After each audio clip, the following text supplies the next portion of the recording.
आज हामी एक अत्यन्तै संवेदनशील र महत्त्वपूर्ण विषयमा कुरा गर्दैछौँ। सन् 2023 अक्टोबर 7 को दिन जब हमास नामक समूहले इजरायलमा ठूलो आक्रमण गर्यो र सयौं मानिसहरूलाई बन्धक बनाए। यो केवल एक युद्धको सुरुवात थिएन। यो त्यस्तो घटना थियो जसले विश्वलाई हल्लाइदियो, जहाँ निर्दोष नागरिक, महिलाहरू, बालबालिका र विदेशी कामदारहरूलाई समेत अपहरण गरेर गाजामा लगियो। 2023 अक्टोबर 7 बिहान इजरायलको दक्षिण भागमा रहेको गाजाको सीमामा हजारौं हमास लडाकुहरूले रकेट आक्रमण सुरु गरे। केही मिनेटमै सयौं रकेट इजरायली शहरहरूमा बर्सिए।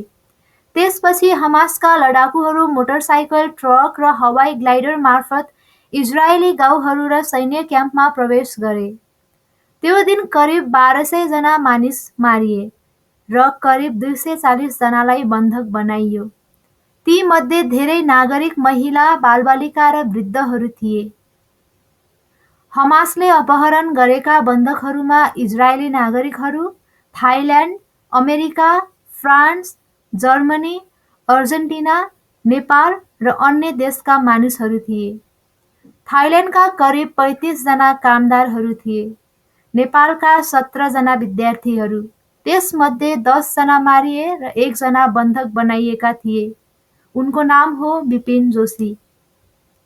यी सबैलाई गाजामा लगियो, कसैलाई बङ्करभित्र, कसैलाई सामान्य घरमा लुकाएर राखियो। हमासको उद्देश्य केवल आक्रमण थिएन। उनीहरूले इजरायलमाथि दबाव सिर्जना गर्न बन्धकलाई हतियारका रूपमा प्रयोग गरे।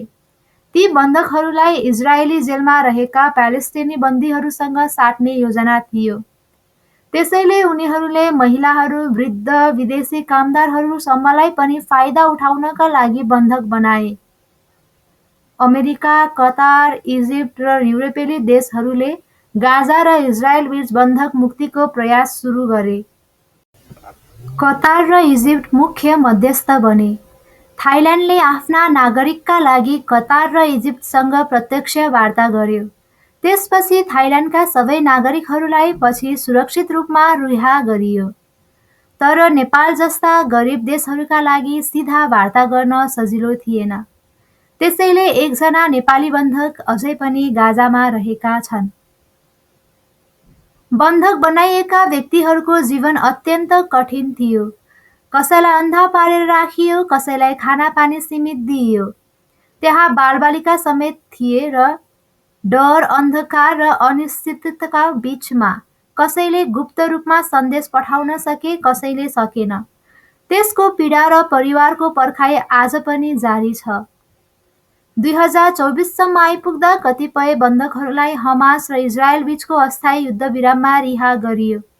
तर अझै पनि 100 भन्दा बढी मानिस गाजामा कैदी अवस्थामा छन्। त्यसमध्ये केही विदेशी नागरिकहरू पनि छन्।